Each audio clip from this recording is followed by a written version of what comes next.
السلام عليكم ورحمة الله.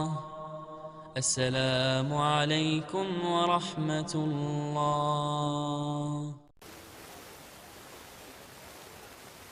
Alhamdulillah, syukurillah. Masih diberikan oleh Allah SWT kesempatan untuk kita sama-sama bertemu kembali dan silaturahim. Dan saya mengucapkan ribuan terima kasih kepada seluruh jamaah Majlis Ta'lim Masjid Bani Umar atas perhatiannya, bantuannya, perjuangannya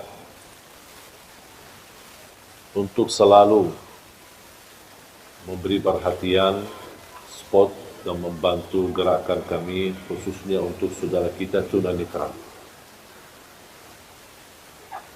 Dan Alhamdulillah, berita gembira, sudah kami memberangkatkan jemaah umrah, sudah angkatan yang kedua dari saudara kita tunanetra. Alhamdulillah, kemarin baru mereka pulang dari Tanah Suci, hampir kurang lebih 25 orang. Dan subhanallah, walaupun saya tidak berkesempatan berangkat bersama mereka, tapi teman-teman dan tim dari yayasan temani mereka dan kawal, dan mereka mencerita begitu indahnya perasaan mereka sepanjang perjalanan ke Tanah Suci. Bayangkan 25 orang, tapi antri panjang, menarik perhatian. Dan Alhamdulillah oleh petugas imigrasi sangat membantu kemudahan untuk proses penerbitan paspor.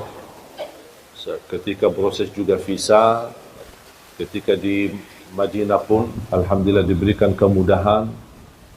Jadi mereka sangat bangga dan senang.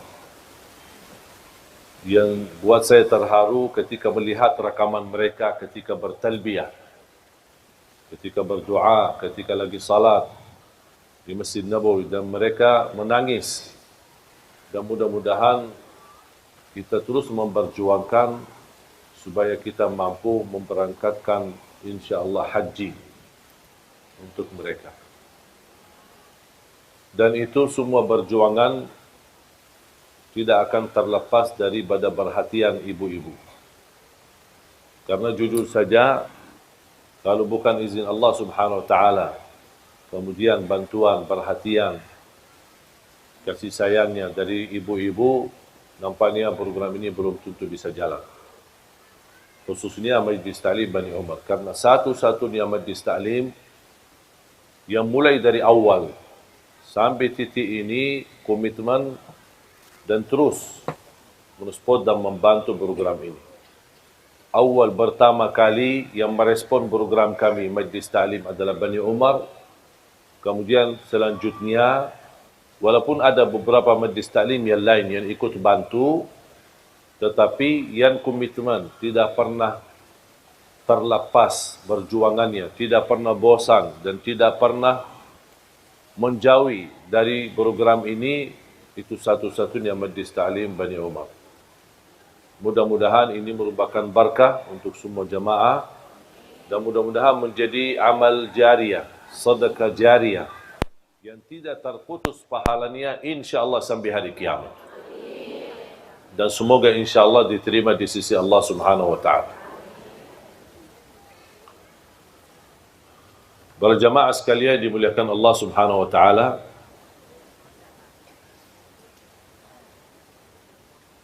saya membaca satu kisah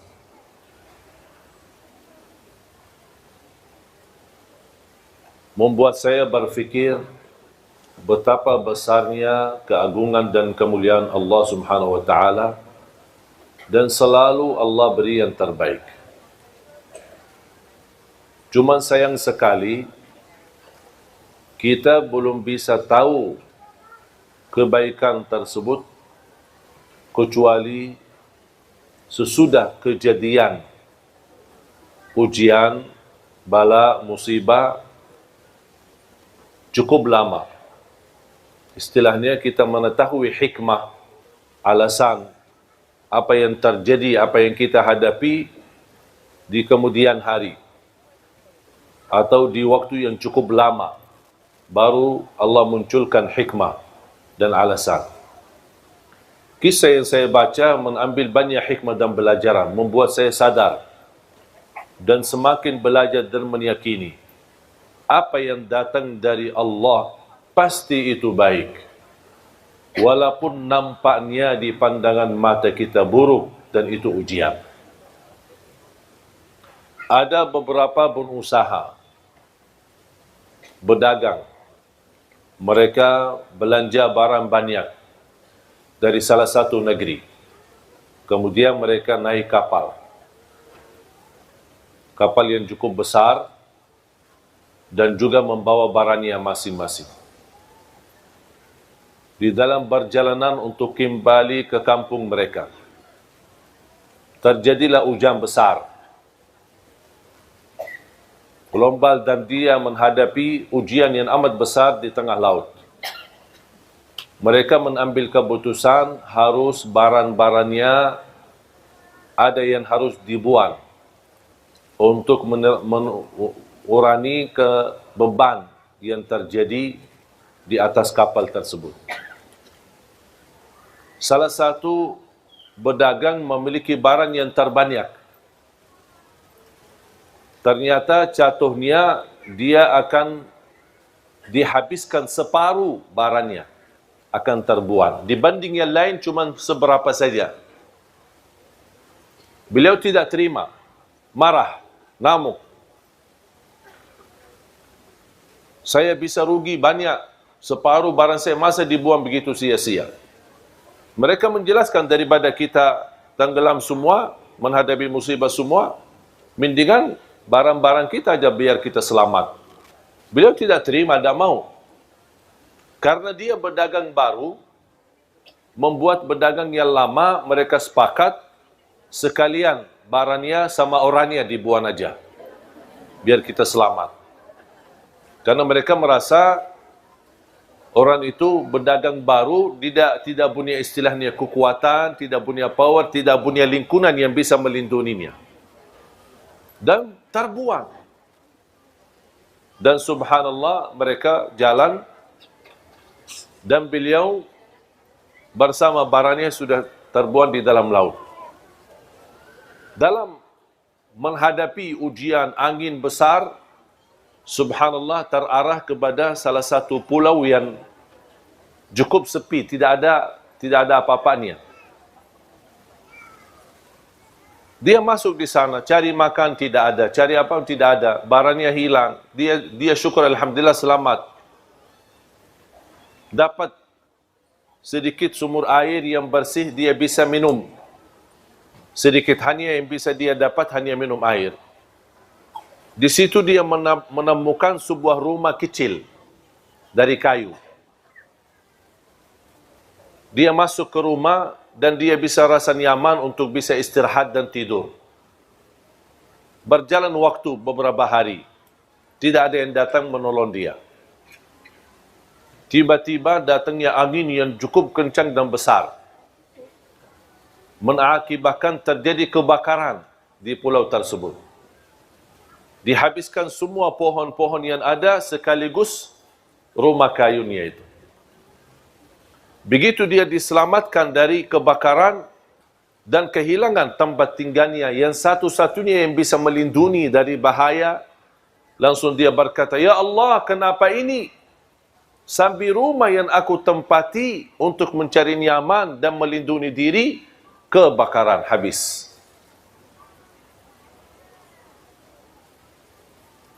Dia sudah merasa diri akan menghadapi kematian, putus asa. Dan dia tidak tahu ada apa. Sampai dia ngamuk sama Allah, "Kenapa ya Allah seperti ini?" Dan subhanallah, tidak lama ada kapal besar yang datang dan dia bisa melihat dari jauh. Langsung dia ke arah pantai dan menunjukkan tangannya. Mereka karena kapal besar tidak bisa mendekati, menerima perahu kecil atau kapal kecil untuk menjemputnya. Ketika dijemput dan naik kapal besar, Dan beliau bertanya, kok dari mana kalian tahu saya ada di sini? Oh, kami tahu dari jauh kami melihat asap. Gara-gara terjadi kebakaran kan ada asap besar. Kami berfikir ini tanda, biasanya kami seorang laut, pasti biasanya itu tanda-tanda ada orang minta tolong. Makanya kami datang. Terus mereka tanya, Iman kamu kok bisa datang sini sendirian? Oh, ceritanya saya bersama kapal berdagang, mereka mengkhianati saya, mereka semua bersepakat untuk melimbar saya di laut, dan syukur saya bisa selamat. Kata pemilik kapal, mereka itu yang Anda cerita, semuanya mati tenggelam. Berdagangnya, dan barangnya, dan kapalnya, semuanya mati. Baru dia sujud syukur. Dan dia berkata, ternyata ada hikmahnya. Faham ibu? Memang subhanallah, Allah maha baik. Wallahi ibu-ibu tidak bakal tahu bagaimana cara Allah mengatur ujian kita. Tapi yakini, Allah tidak pernah mau susahkan kita. Kalau ibu yang begitu cinta dan sayang sama anaknya, kira-kira mau enggak dia susahin anaknya? Kata Rasulullah, Allah jauh lebih besar kasih sayangnya kepada hamba daripada ibu kepada anak. Tapi ada manusia yang belum percaya sama Allah. Ada manusia yang masih berkata, ya Allah, kenapa saya seperti ini? Ya Allah, kenapa saya cuma menderita sakit? Ya Allah, kenapa saya sudah lama menikah tapi belum bisa punya keturunan? Ya Allah, kenapa saya dijodohkan sama orang yang jahat yang menyakiti perasaan saya? Ya Allah, kenapa saya punya usaha semuanya habis dan rugi? Ya Allah, kenapa saya... Itu bahasa kita sehari-hari. Padahal kita tidak tahu dan belum meyakini Allah jauh lebih sayang sama kita daripada ibu kepada anak. Ibu pun ketika lagi marah sama anaknya dan dia cupit, bukan karena dia benci sama anaknya, bukan dia tidak suka sama anaknya, justru cupitan itu karena sayang. Anggaplah yang terjadi dari Allah itu cupitan dari Allah Subhanahu. Barangkali kita ada kesalahan, barangkali ada kekurangan ibadah, barangkali terlalu sering ketiduran salat subuh, barangkali kita lupa baca Quran, barangkali kita sambat satu kali menyakiti hati orang tua. Walaupun satu kali, ada balasannya.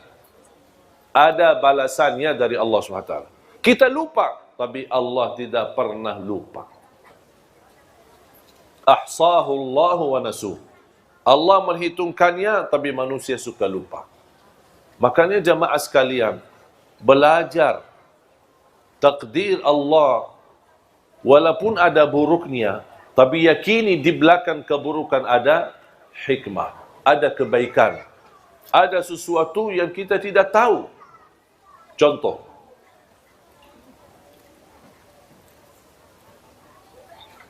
tadi ada satu ibu bercerita, suaminya meninggal. Semoga diampuni Allah Subhanahu wa taala. Baru saja nikah 7 bulan.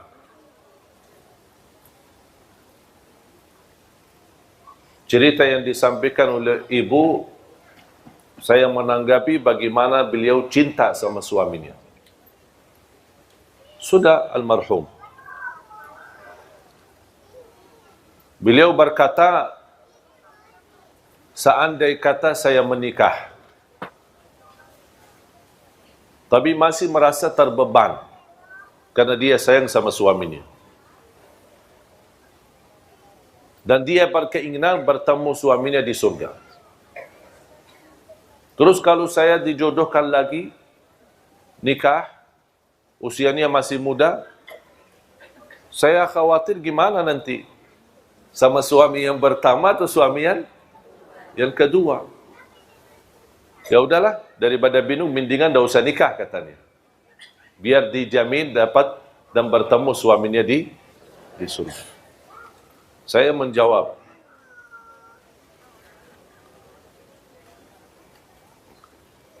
kalau usulan saya, kalau ada jodohnya nikahlah. Masih muda, belum punya anak lagi. Nikahlah. Urusan surga nanti urusan lain. Ketemu siapa itu urusan sama Allah.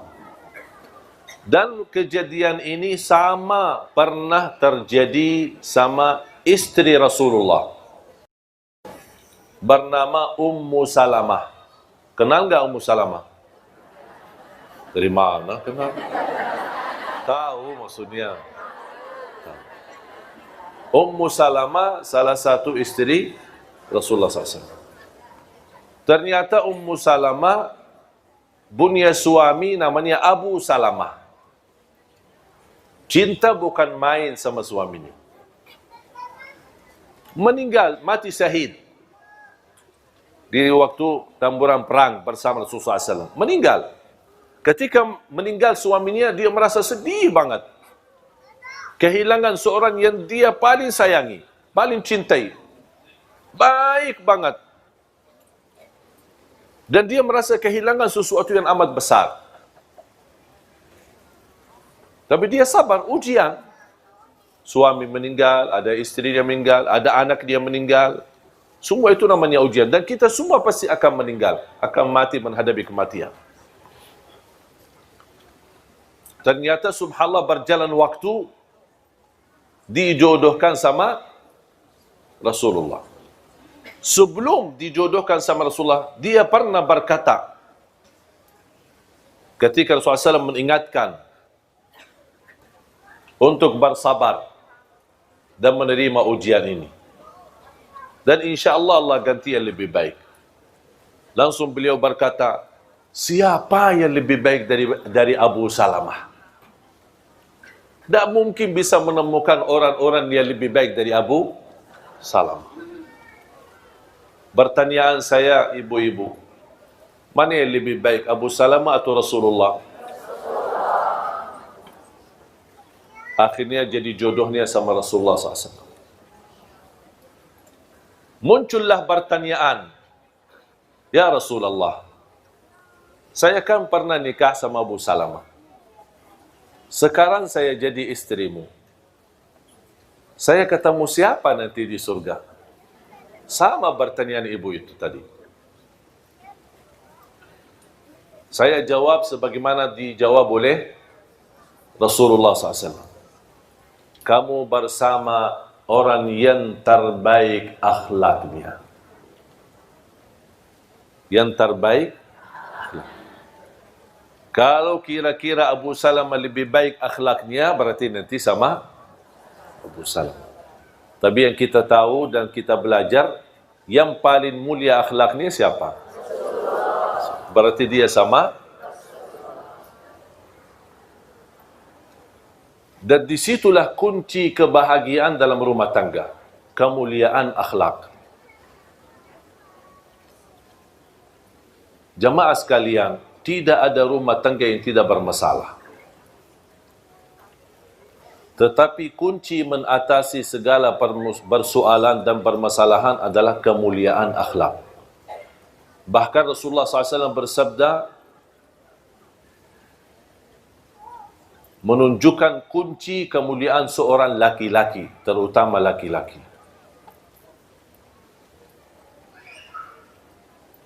Sebagaimana kemuliaan seorang atau kemuliaan seorang laki-laki yang paling mulia akhlaknya sama istrinya. Makanya ulama berkata, kalau ingin mengetahui akhlak seorang, jangan tanya jauh-jauh, tanya istrinya. Kalau istrinya biar mentul, berarti mantap, alhamdulillah. Kalau istrinya berkata, stres, pusing, oh berarti masalah.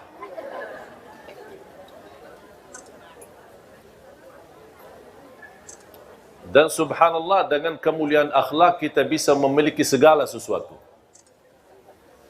Dengan kemuliaan akhlak kita bisa memiliki segala. Memiliki hati orang, memiliki kehormatan orang, memiliki kemuliaan orang, pasti akan dimuliakan. Apalagi di saat istri kita sedang membutuhkan dampingan kita, perhatian kita, bantuan kita. Itu luar biasa, sangat harga besar baginya ketika dia memiliki suami yang berakhlak mulia.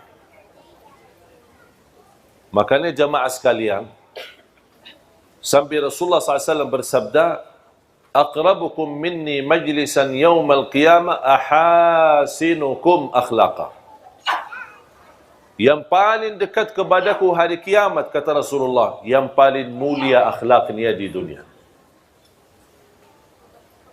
Jadi kemuliaan akhlak atau seorang memiliki kemuliaan akhlak, dia mendapatkan posisi yang amat besar di sisi Allah.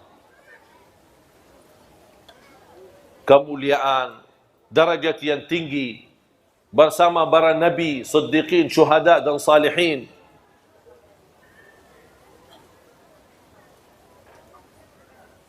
Dan salah satu akhlak yang perlu kita jaga, terutama di dalam rumah tangga. Jangan terlalu fokus melihat kesalahan. Abaikan aja. Jangan terlalu memperhatikan kesalahan. Abaikan aja. Lupakan, lewatin saja. Anggap sesuatu yang berjalan dan terus berlalu. Jangan terlalu diperhatikan. Kalau setiap kesalahan ada teguran, setiap kesalahan dibahas, setiap kesalahan dibicarakan, setiap kesalahan namuk, tidak akan selesai. Karena kita manusia tidak terlepas dari kesalahan.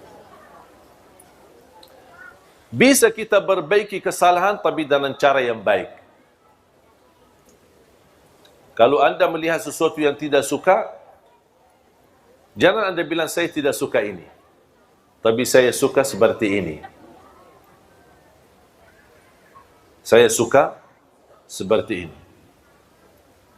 Saya tidak suka kalau kamu tidak perhatian saya. Tapi sebaliknya, aku suka kalau diberikan perhatian. Faham? Jadi jangan ada muncul rasa atau bahasa seolah-olah yang di depan kita selalu disalahkan. Kalau misal dia masak, istri masak, kita tidak suka cara masakannya. Jangan, aku tidak suka cara masakan ini. Tapi bahas, aku lebih suka seperti ini. Aku lebih suka nasinya seperti ini. Aku lebih suka minumannya seperti ini. Misal, kalau anda tidak suka minum dingin, dibawain minum dingin. Ketika anda minum, tidak enak, tidak nyaman. Tak mau, aku tidak suka. Jangan. Aku lebih suka yang hangat. Boleh enggak diganti? Pasti akan jawabannya halus. Dok, aku tidak suka. Ganti. Tak mau ganti. Kamu tak mau, ya udah biarin aja. Karena bahasanya sudah tidak enak. Pasti jawabannya tidak enak. Ada satu kejadian ketika Rasulullah SAW pulang ke rumah. Ini kan sebuah kisah. Ada yang sebutkan kisah ini benar, ada yang bilang tidak benar, tapi intinya kisah, tidak ada mempengaruhi masalah ibadah. Rasul pulang ke rumahnya, musim panas, keringat, capek, mau beristirahat, datang istrinya, Siti Aisyah membawain minum.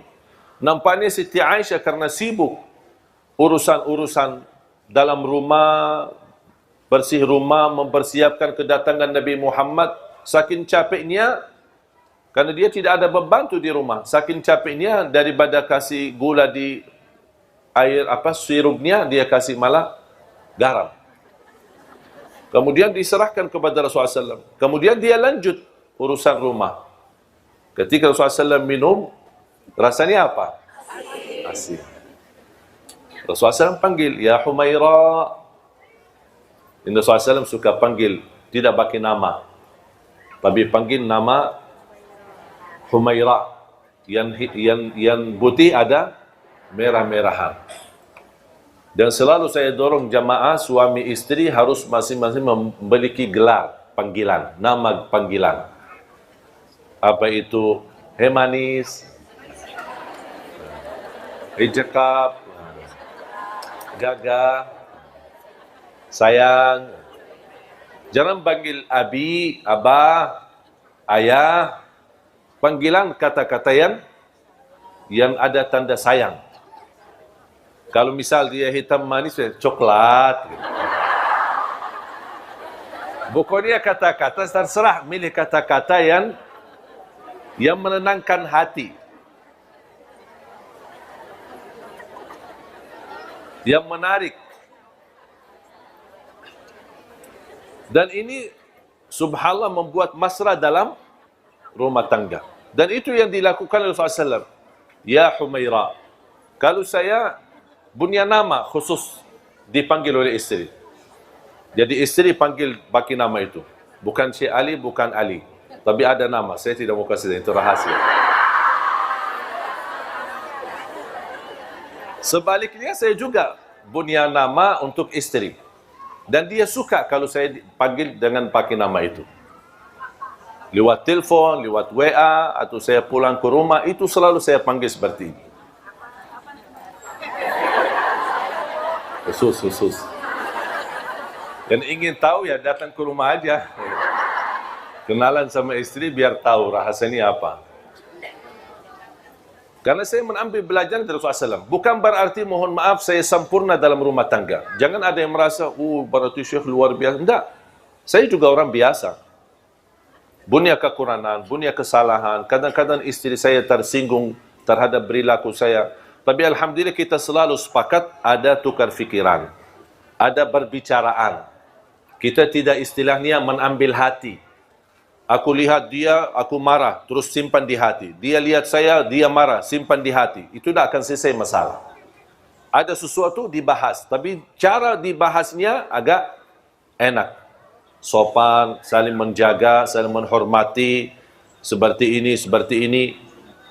Kalau menurut saya itu namanya istilah muhasabah. Setiap minggu sekali kita muhasabah. Saya tanya sama istri saya, apa yang saya lakukan selama 1 minggu membuat kamu tersinggung? Dia kasih tahu. Kalau tidak dia kasih tahu, dari mana saya bisa tahu? Karena yang sakit hati siapa? Istri. Hati yang dia punya, bukan saya punya. Saya tidak tahu isinya. Makanya harus saya tanya, apa yang membuat kamu tersinggung? Apa yang membuat kamu tidak enak hati? Oh, kalau begini, kalau foto sama ibu-ibu jangan terlalu dekat. Siap.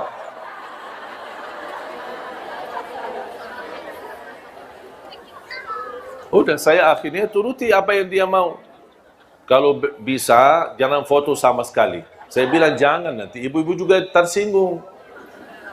Saya jelaskan. Saya tidak bilang, tidak mau dan membalas dengan kasar. Enggak, saya bahas. Begini, kalau di Indonesia, kalau tidak menolak, kalau ketika diajak foto, nanti kita dianggap sombong. Tidak ada kasih sayang, tidak ada perhatian. Saya jelaskan, itu kebiasaan di Indonesia. Kalau di Arab memang beda. Ya, akhirnya saya jelaskan, oh gitu, ya udahlah, boleh. Tapi coba kalau saya bilang, pas begitu, kalau bisa jangan foto sama ibu-ibu, tidak mau, harus saya foto. Berantem, tidak akan selesai masalah. Dan tidak bakal dia setuju. Tapi dia ada bicara baik-baik, halus, akhirnya alhamdulillah dapat disetujui. Tapi jangan terlalu dekat. Aku heran kadang-kadang ada ibu-ibu begini. Astagfirullahaladzim, saya kaget. Saya bilang, ibu, saya masih wudu.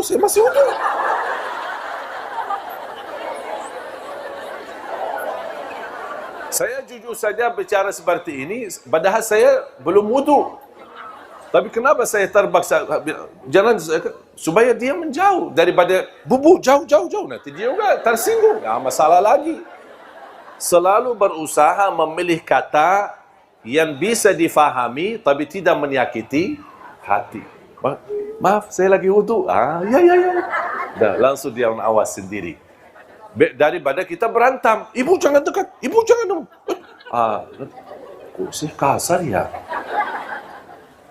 Karena saya belajar, selama saya berada di Indonesia, orang Indonesia tidak suka kasar. Mungkin kita orang Arab, budaya Arab agak kasar ya. Termasuk bicara. Makanya kalau saya ada punya teman mau cari istri orang Indonesia, kadang-kadang calon istri tanya, gimana dia, kasar enggak? Dia sudah ada gambaran orang Arab kasar. Padahal tidak semua sama. Ya contoh seperti saya kan. Jadi ketika saya mau jodohkan, malah ada yang menolak. Oh jangan semua orang Arab, takut. Saya ternyata belajar, kalau di Arab, memang nada suara pun kita agak tinggi. Pernah ada teman saya, orang Indonesia datang, saya sedang ngobrol sama adik saya. Dia menunggu di luar. Ketika dia mendengar, dia datang. Ada apa Pak? Saya bilang, tidak ada, kita lagi ngobrol. Cuma lagi suara agak tinggi, dia fikir kita lagi berantem, padahal tidak. Makanya saya mengambil kesimpulan ketika saya pernah diwawancarai. Apa yang Syekh dapat di Indonesia, sesuatu yang bisa berkesan dan selalu dijaga. Saya bilang, saya belajar orang Indonesia suka yang lembut dan sopan, tidak suka yang kasar. Makanya kalau kita di Arab dulu, saya suka mengucapkan Assalamualaikum. Jadi orang, Waalaikumsalam. Begitu saya datang ke Indonesia, saya berubah lagi. Assalamualaikum. Itu orang Indonesia. Begitu. Makanya saya ikut salam sama orang Indonesia. Ketika ketemu orang Indonesia, kalau ketemu orang Arab, salam. Ini kan saudara saya. Assalamualaikum. Dia sudah faham. Itu bukan marah. Tapi kalau sama orang Indonesia bisa salah faham. Salam aja kok begitu sih. Makanya saya rubah. Assalamualaikum. Apalagi pakai senyum. Walaupun kita lagi stres, dia ada apa-apa senyum. Karena orang suka melihat kita senyum. Makanya Rasulullah SAW ketika minum dan minumannya asin, apa yang tidak Rasulullah SAW? Tidak menumbahkan gelasnya, tidak melembatkan dan tidak marah-marah. Apa nih kita datang capek-capek, kok malah dikasih air minum yang asin, aduh. Sambil minum aja tidak bisa bikin, udah mau nikah lagi. Tidak, Rasulullah SAW duduk manis, ya Humaira. Siti Aisyah duduk labbaik, dan itu salah satu kata yang saya suka di Indonesia. Suka labbaik, kalau anak-anak labbaik, labbaik.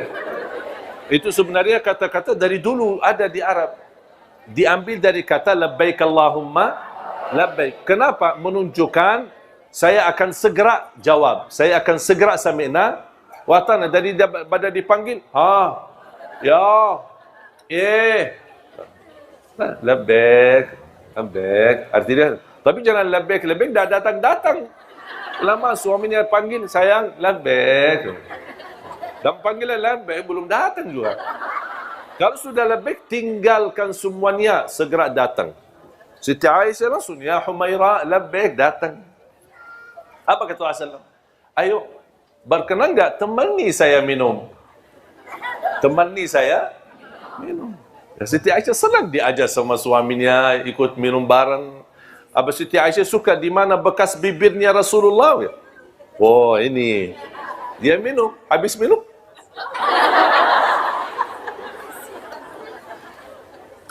Rasul tidak bicara apa-apa, diam.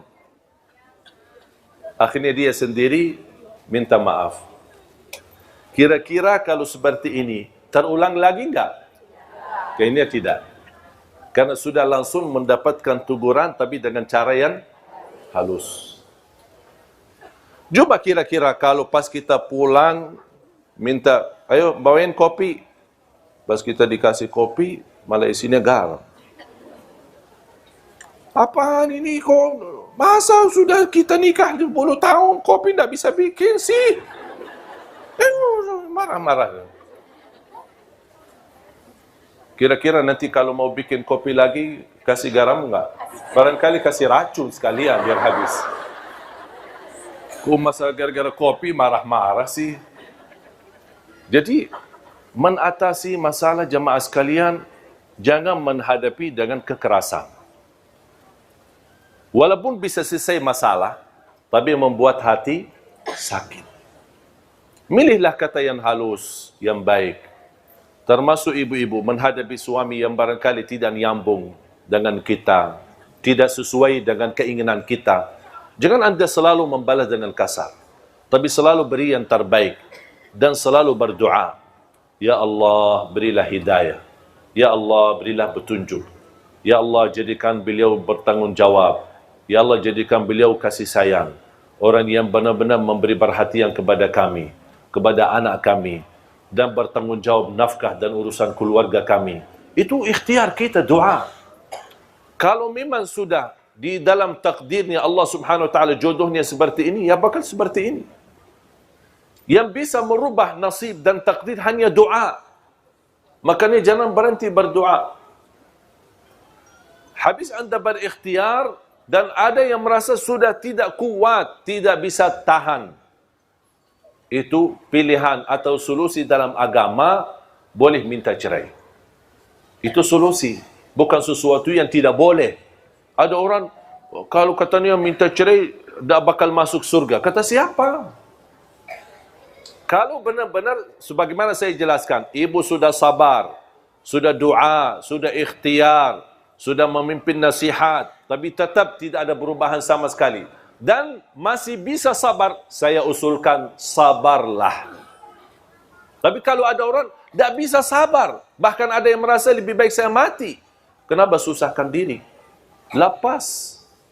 Karena inti daripada rumah tangga hidup bahagia. Kalau kehilangan kebahagiaan buat apa? Banyak orang yang sudah bisa berpisah walaupun anaknya sudah 10. Jadi jangan ada orang berkata, oh demi anak, demi anak. Itu bahasa yang menurut saya tidak tepat. Sebenarnya anak itu bisa diurus, bisa dijaga dan bisa diperhatikan. Tapi yang lebih utama adalah kita merasa harmonis, sakinah, mawaddah, rahmah dalam rumah tangga. Karena kalau tidak ada hubungan baik antara suami istri akan mempengaruhi kepada anak. Walaupun kita bertahan, tapi anak kita nanti menjadi sakit. Anak kita nanti membuat dia sakit jiwa, sakit hati. Karena dia selalu melihat orang tuanya berantem. Selalu orang tuanya marah. Dan selalu saya nasihatkan, kalau terpaksa anda memarah sama suami atau istri, jangan di depan anak-anak. Jangan di depan anak-anak. Apalagi kalau bisa ditunda amarahannya sampai malam. Biar semuanya anak tidur, masuk kamar sendiri dan bicara baik-baik. Sudah akan diselesaikan masalah. Wallahi tidak ada masalah, pasti ada jalan keluar. Tapi kita mau atau tidak jalan keluarnya. Itu persoalannya. Banyak ujian yang saya hadapi dalam rumah tangga. Tapi selalu yang membuat kami bahagia, selalu saya sepakat sama istri, selalu mencari jalan keluar. Selama ada masalah, pasti ada jalan keluar. Fa inna ma'al usri yusra, inna ma'al usri yusra. Kalau ada satu kesusahan, berarti ada dua jalan kemudahan. Itu yang saya sudah yakini saya sama istri saya. Dan alhamdulillah tidak pernah ada masalah, kami cepat bisa mengatasinya. Dan tidak berlama-lama, supaya tidak menimbulkan hal-hal yang tidak diinginkan. Apapun sikapnya, apapun prinsipnya, apapun kejadiannya. Makanya jamaah sekalian, kembalilah. Akhlak yang mulia, akhlak yang baik, jaminan dapat syafaat Nabi Muhammad, jaminan darajat yang tinggi di dalam surga. Bahkan Rasulullah SAW bersabda, darajatnya orang yang mulia akhlaknya bisa tercapai lebih tinggi daripada darajatnya ahli puasa dan ahli tahajud. Ahli puasa sama, padahal kita tahu pahala puasa begitu besar, pahala tahajud begitu tinggi, tapi jauh lebih tinggi daripada dua-duanya adalah orang yang mulia akhlaknya. Contoh, kalau ada orang suka puasa, suka tahajud, tapi tidak baik akhlaknya. Ada satu orang tidak puasa, tidak tahajud, tapi baik akhlaknya. Jauh lebih mulia di sisi Allah yang baik akhlaknya. Apalagi kalau bisa kita jaga puasa, jaga tahajud, jaga ibadah, dan juga jaga akhlak. Itu luar biasa, mantap. Luar biasa keagungan dan anugerah dari Allah Subhanahu wa taala. Makanya jamaah sekalian dimuliakan Allah Subhanahu wa taala, mari kita selalu kita niatkan. Dan apapun yang kita hadapi, anggaplah ujian. Huwallazi khalaqal mauta wal hayata liyabluwakum ayyukum ahsanu amala. Allah menuji kalian agar bisa anda tahu siapa yang terbaik amalan. Buat apa Allah uji? Supaya terlihat siapa yang terbaik, siapa yang paling sabar, siapa yang paling ikhlas, siapa yang paling ridha. Kalau tidak diuji, tidak ada bedanya sama kita. Tidak ada di antara kita berbeda-beda. Semua sama di sisi Allah. Tapi apa yang membuat kita punya kelebihan? Ujian. Ketika datangnya ujian, Allah melihat. Ada namuk, marah, tidak ridha, tidak ikhlas. Ada satu lagi, sabar, ikhlas, ridha. Kata Allah, ini lulus. Itu dapat keuntungan. Berarti ketika ada ujian, bukan Allah ingin menyakiti kita, tapi Allah ingin menunjukkan posisi kita di sisi Allah Subhanahu wa taala. Makanya jemaah sekalian belajar sabar dan menunggu kemudahan ketika sedang susah. Menunggu jalan keluar ketika kita menghadapi ujian. Kesabaran itu dan menunggu adalah ibadah tersendiri. Contoh, kita lagi ada masalah dan kita sudah berupaya menunggu jalan keluarnya. Ada jalan keluar, tapi belum waktunya. Masih dalam proses. Berarti kita butuh tunggu. Tunggu berapa lama? Bisa 1 bulan. Bisa 2 bulan. Bisa 1 tahun. Kita menunggu sampai selesai proses. Baru akan kita dapat terbuka jalan keluarnya. Anda menunggu seberapapun lamanya, selama Anda tunggu itu terhitung sebagai ibadah. Intidharul faraji ibadah. Menunggu datangnya kemudahan dan pertolongan Allah itu ibadah sendiri. Berarti Anda dapat pahala karena tunggu, Anda dapat pahala lagi sabar, dan Anda akan syukuri ketika datangnya kemudahan dan pertolongan dari Allah Subhanahu wa taala. Jamaah sekalian yang dimuliakan Allah Subhanahu wa taala. Saya akhiri satu cerita. Mau kan cerita? Ibu-ibu senang cerita.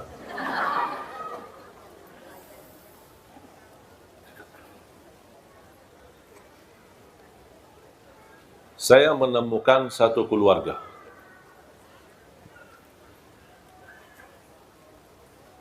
Ketika habis pulang sekolah, itu terjadi di kota Madinah, di masa saya sekolah. Saya menemukan seorang tunanetra sedang berdiri di pinggir pintu sekolah, gerbang sekolah. Saya perhatikan. Dan qadarullah, saya juga sedang menunggu ayah saya jemput untuk pulang sekolah. Ternyata Allah takdirkan ayah saya pun telat. Dan tunanetra pun di samping saya juga sendirian. Menarik perhatian saya, membuat saya mendekat dan ajak bicara. Kamu tunggu siapa? Saya tunggu ayahku, kata. Ayahnya kepala sekolah di salah satu sekolah, tapi yang posisinya cukup jauh. Nampaknya ada mendadak rapat atau apa urusan, tidak bisa datang. Di waktu itu belum ada handphone, belum ada HP untuk bisa ditelepon. Menanya, di mana? Lagi di mana? Sama-sama kita tunggu. Cukup lama, hampir 1,5 jam. Siang hari, panas. Saya berkata sama beliau, rumah kamu dekat enggak? Ya, dekat. Mau enggak saya antar? Ya, boleh. Seberang rumahnya. Jadi sekolah ini tinggal kita seberangi jalan, ada jalan raya. Kemudian kita bisa ke rumahnya. Kata beliau, rumah saya dekat, tinggal hanya seberang jalan di belakang gedung yang di depan kita, pasti pinggir jalan raya ni. Saya langsung berkata, tapi nanti kamu tunjukkan jalan ya. Beliau ketawa. Masa saya buta yang tunjukin jalan? Pas begitu saya dampingi, subhanallah ibu-ibu. Wallahi orang tunanetra itu jauh lebih faham jalanannya daripada saya yang bisa lihat. Kanan, kiri, awas ada lubang, ada ini, masuk gang, sampai ke gedung rumahnya.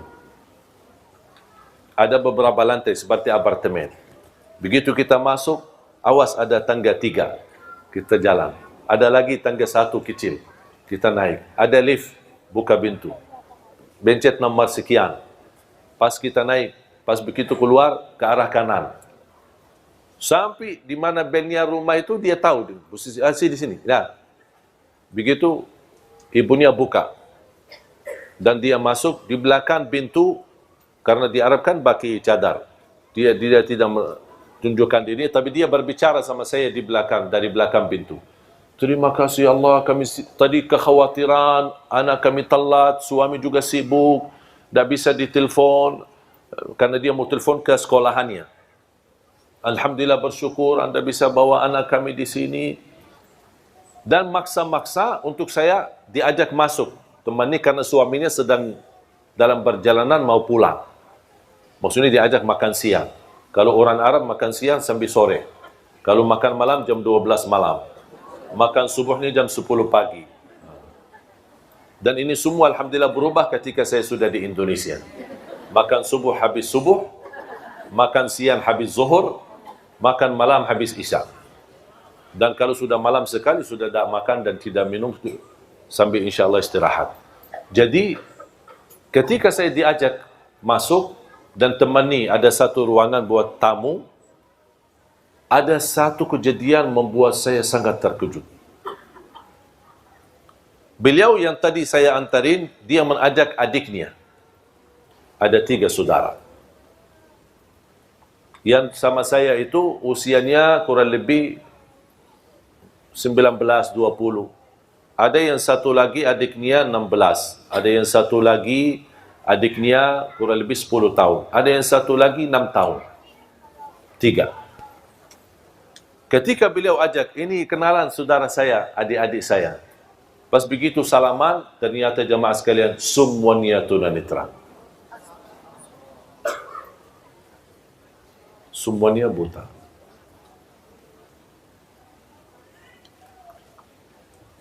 Di saat itu, jujur saja jemaah sekalian, beberapa waktu lalu, waktu kejadian ini, saya ada sedikit stres. Ada masalah lah gitu. Namanya anak muda kan. Maunya ini, maunya itu, tidak dapat, tidak semua serba ada. Pas begitu, saya melihat mereka, saya merasa malu sama Allah. Ternyata selama ini banyak nikmat yang kita dapat. Ternyata di sisi lain atau di keluarga yang lain, semuanya diuji oleh Allah. Bukan satu, semuanya. Hanya yang selamat dalam anggota keluarga itu hanya suami istri. Ternyata keluarga mereka, keluarga besar 7 orang. 4 laki-laki dan 3 perempuan. Dan semuanya tunanetra. Semuanya buta. Tapi ketika saya bertemu dengan ibunya dan dia berbicara sama saya dari belakang pintu, subhanallah, tersentuh hati saya karena dia tidak pernah melepas daripada ucapan Alhamdulillah. Alhamdulillah. Coba kejadian ini cerita di masa sekolah, SMP, sampai sekarang, alhamdulillah hubungan saya dengan mereka baik. Cuman hanya saya sekali antar menjadi sahabat akrab. Dan semua keluarganya ini 7 orang, yang laki maupun perempuan. Beberapa waktu yang lalu saya menghadiri acara wisuda, mereka tamat 30 juz hafal Al-Quran. Kata ibu, kadang ada muncul rasa sedih ketika melihat anakku keadaannya begini. Tapi saya sekarang bangga sekali. Terlupa ujian anak-anakku buta. karena mereka sudah menjadi penghafal Al-Quran. Memang buta di dunia, tidak bisa melihat, tidak bisa baca Quran dengan mata sendiri mempandangi Al-Quran. Tapi insya Allah di hari kiamat, dia akan menjadi saksi baik untuk kedua orang tuanya. Dan akan bisa melihat dengan jelas dan terang jalan menuju ke surga Allah Subhanahu wa ta'ala. Makanya jamaah sekalian, kita bersyukur. Kita masih banyak belum bersyukur. Menurut saya terlalu banyak nikmat yang Allah berikan. Nikmat orang tua, nikmat kita masih bisa bergerak kemana saja pergi. Nikmat aman di negeri kita, alhamdulillah bisa pulang kemana-mana, bisa pergi kemana-mana, menghadiri majlis ta'lim, tidak ada yang mengganggu kita, tidak ada menyakiti kita, tidak ada yang mencuri atau mengambil hak kita. Kita merasa aman, nikmat, melaksanakan ibadah. Ada yang diberikan karunia bangun tahajud di tengah malam. Wallahi itu nikmat, ibu-ibu. Jangan ada yang merasa itu kehebatan kita atau kelebihan kita. Wallahi itu anugerah dari Allah Subhanahu wa ta'ala. Anda bisa beramal, donasi, beri nafkah, beri sedekah di mana-mana. Wallahi itu karunia, bukan karena kita punya uang, bukan karena kita punya kelebihan. Ketika diberikan kemudahan bisa umrah, wallahi itu karunia, bukan karena kita bisa daftar untuk umrah, bukan karena ada travel di mana-mana kita bisa ikuti mereka. Kalau kita bisa haji, wallahi itu karunia dari Allah, bukan karena kemampuan dan kehebatan kita. Banyak, terlalu banyak nikmat Allah. Kalau kadang saya duduk sendiri menghitungkan dan muhasabah diri betapa nikmat Allah yang ada di keliling kita, di sekitar kita, wallahi rasa malu. Tak sanggup untuk mensyukurinya semua. Ada ujian, tapi kalau kita berfikir dengan mata dan akal yang sehat, mana yang lebih banyak, ujian atau nikmat? Jauh lebih banyak nikmat. Tapi kenapa kita manusia suka lupa? Pas ada ujian kita baru marah dan tidak terima. Ketika ada nikmat, tak pernah ada manusia berkata, ya Allah, saya tidak pantas mendapatkan nikmat itu. Tapi ketika diuji, ya Allah, saya tidak pantas diuji. Itulah manusia. Makanya Allah sebutkan manusia di dalam Al-Quran, manusia amat bodoh dan amat zalim. Maksudnya apa amat bodoh dan amat zalim? Ya perilakunya. Dia menzalimi dirinya sendiri. Dia merasa dirinya hebat dan dia lupa itu semua karunia dari Allah Subhanahu wa ta'ala. Makanya belajar jamaah sekalian, selalu ucapkan alhamdulillah. Yang lebih indah ucapan alhamdulillah, kita masih berkenan memuji Allah dalam segala pujian ketika kita menghadapi musibah, ujian. Makanya ada hadis Rasulullah SAW. Ketika ada seorang diuji dengan salah satu anggota keluarga meninggal dunia. Apa itu ayahnya, ibunya, istrinya, suaminya, anaknya. Allah turunkan malaikat. Unzuru ma qala abdi. Malaikatku, lihatlah apa ucapan hambaku ketika saya uji dengan ujian kematian. Malaikat menjawab, hambamu ya Allah berkata, hamadaka wastarja. Maksudnya apa? Hamadaka wastarja. Mengucapkan alhamdulillah, inna lillah wa inna ilaihi raji'un. Kata Allah kepada malaikat, ibnu li'abdi baitan fil jannah wa sammuhu baital hamd. Bangunlah di dalam surgaku istana dan berikan nama istana itu nama Alhamdu.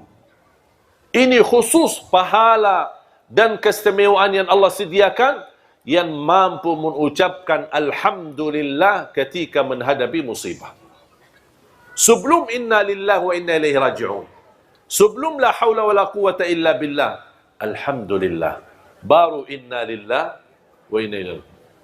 Ada berita yang tidak menenangkan hati, alhamdulillah, inna lillahi wa inna ilaihi raji'un. Jangan berbicara macam-macam.